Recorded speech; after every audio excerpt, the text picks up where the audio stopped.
Hey, welcome, friends and family, here with you on this Monday, July 8th. So excited to be here with you today. I want to share with you a little bit about the new book that we're going to be going over, Extreme Leadership. This is a phenomenal book. I don't know if you guys have ever heard of Jacko Willink or not, but he wrote this book, and Leif Babin also kind of worked together to write this book. Jacko is a Navy SEAL, and he trains Navy SEALs. And Jacko and Leif have worked together to put out a book, but they also have a company called Ashkelon Frontier. And what they do is they train leaders not just on the life and death field of battle, but also in business and companies. They believe that a lot of the principles that took place in helping them become the elite Navy SEAL also will help us in our business world and community. And I totally agree. This is a phenomenal book. Lucas McCoy, about last quarter, set a few rocks. We set rocks every quarter for us. And one of our core values right here at Elevate Real Estate is commitment to personal and team growth.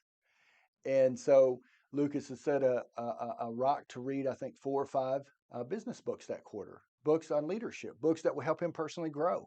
And out of all of them, he's like, man, you got to read Extreme Ownership if you haven't already read that. This is a phenomenal book. And I'm so glad that Lucas referred me to this book. As a team, we're going to be going through it this quarter.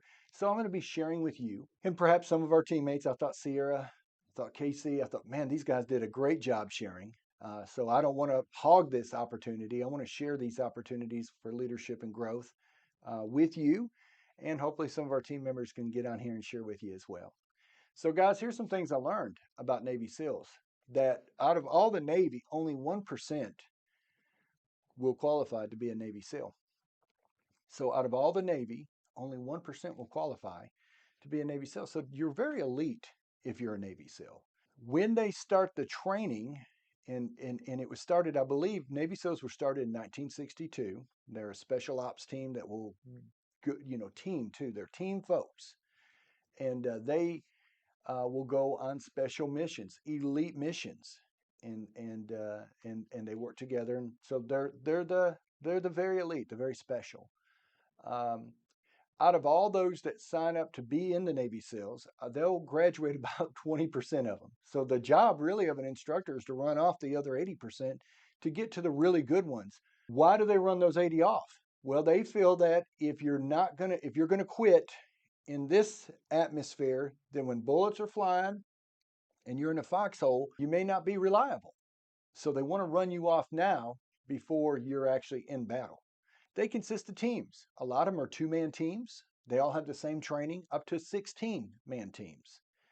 So they're not, when we're in a world where we think the more numbers you have, the better you are, where they're saying really the smaller and the more skilled and the more developed, the better we are and the better for the special missions. So they take a different approach. And again, only 1% of all people, they're tough. Their training's tough. They have a time that's called Hell Week, and in that Hell Week, uh, that's when most of them are going to bail. They say you run like 7 marathons in that week. They try to keep you up that whole week, and the average age of a Navy SEAL is around 30. So a lot of good information there, just learning about Navy SEALs. Jacko has actually come back in and trained SEALs. So that's part of what Jacko does. And so we're going to be learning. He talked about in the introduction about where they were in the Navy SEALs were called to go to Ramadi in Iraq and to do some battle out there and take back this area that was under the control of the insurgent there. And so their goal was to take it back. And initially, everybody said they didn't have a chance. Like, there's no way they're going to get this place. Now, they fought alongside Marines, Army. They also fought alongside some of the Iraqi warriors that were the good ones. And at first, the Navy SEALs were like, no, we're not going to go out to war with people that we don't know, people we haven't trained with. And for good reason, because these guys have grouped together, they've trained together, they know each other, they know what the other one's thinking, they know how to handle situations. And so it just didn't seem like a good fit. But by the end of it, they owned that job of training those Iraqi warriors to be strong and courageous on the battlefield. And they owned it. And so they raised up some really good warriors. And believe it or not, in a much shorter time than people thought possible, they took over the area and they began to uh, free the oppressed people there and train them how to live freely. And so just an amazing, amazing story. It got me thinking. I remember probably 9, 10 years ago, I was I'm a part of the Mike Ferry coaching training. They're probably one of the best sales training for real estate in the United States, thus the world. And I've been a part of that training now for 12, maybe 13 years. After being in it for probably 3 or 4 years, I had the vision and the goal, thanks to my mentor and a great leader, Bernie Gallerini, who taught us how to operate as a team in the whole team concept. So it was something that was kind of foreign to this area, probably a little bit foreign to Tennessee as a whole. In some of the areas that were, bigger, they've been seeing teams for a long time, but Tennessee hadn't probably seen a whole lot of teams. So it was kind of foreign to this area. There's a few that do it, but to do it well and do it right, it just wasn't done a lot. Make a long story short, I made up my mind that's what we were going to do. We were going to be a part of a team. I spoke with one of Harold Cry's, probably one of his managers, and the manager told me without a shadow of a doubt Harold wouldn't be interested in supporting a team. It's just a different structure, and I could understand. So I went out, I found a building, and this again was probably about 7 to 9 years ago. Probably about 9 years ago, I found a building and was ready to make an offer. Called Lindsay. Lindsay came out, looked at it, she agreed, and next step, make an offer. But before I did, I talked to my coach, Coach Joe Lehman, who's been my coach again for 12, 13 years. Phenomenal, great coach. Thank God for Coach Joe. He said, Elijah, before you go out and launch out and do your own thing, why don't you talk with Mike Ferry? So he scheduled a call. Mike Ferry and I talked. Mike said, have you actually talked to Harold about this? I said, well, no, sir, but I talked to one of his second in commands, and they said he just wouldn't be for it. So I don't think there's any good reason to. He said, Elijah, I think Harold's, he's a good man and he understands business. I think you should talk to him directly. And then if it doesn't work out, we can talk more. But why don't you start there? Okay, Mike, I said, I'll be glad to. Doubtfully, reluctantly, fearfully, I got a hold of Harold Cry. We spoke. And I think Harold, for about the first 7 or 8 minutes, did his best to talk me out of it. He gave me every good reason why not to do it. And again, it was foreign. I knew it was new to these areas, but I'd seen it done very successfully by a good friend and mentor of mine, Bernie Gallerini. So my mind was set. And I think that after Harold seen that I wasn't going to budge, he said, okay. He said, talk to your managing broker there in Cookeville. Whatever you want, we'll do. That, wow. Like I couldn't believe it. Like I thought for sure that he was going to say no.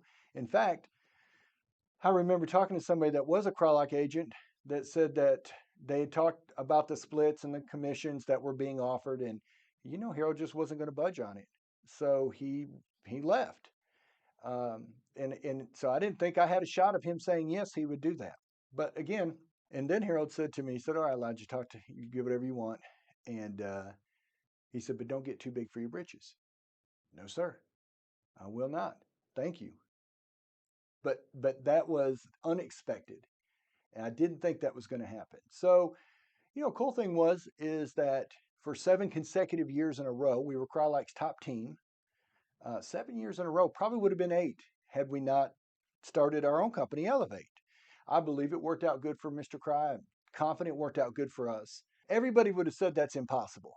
Like for you to start a team and you to be successful in a team structure in this area was going to be impossible. Like nobody thought we could do it. And come to find out, we were able to do that successfully, not one but 7 years in a row, thanks to the good Lord and good leadership of Harold Cry and our phenomenal team members. But let me ask you, has there ever been something that somebody's told you is impossible, that you can't do, that no matter how hard you try, you'll never be good enough, you'll never be able to do this, you'll never be able to excel? And hopefully you didn't believe that. Hopefully you knew in here somewhere that your faith was big enough that it didn't matter what they said. You were committed to achieving the goal that you set out. And because of your commitment, and believe me, to make it into that Navy SEAL, it wasn't going to be the strongest, it wasn't going to be the fastest, it wasn't going to be the most intelligent that were going to make it in that 20%. It was going to be the most committed. It was going to be the ones that just wouldn't quit. Maybe somebody'd say you're just too dumb to quit. But the fact is that commitment to your goal, to your personal growth, to your personal success, hey guys, it will not only affect you, it'll affect everybody around you.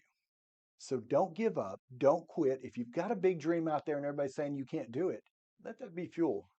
Use that to continue to step up and to do it. Just like in the book, Jacko and them took that territory that everybody said they couldn't take.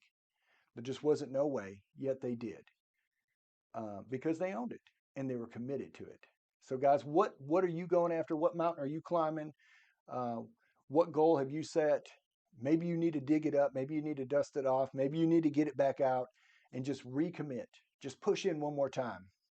You know, one more time, one more push, one more door knock, one more conversation, one more effort, and you may be about to take over your Ramada, your territory. So just don't give up. Thank you all very much. Hope you have a great rest of your week.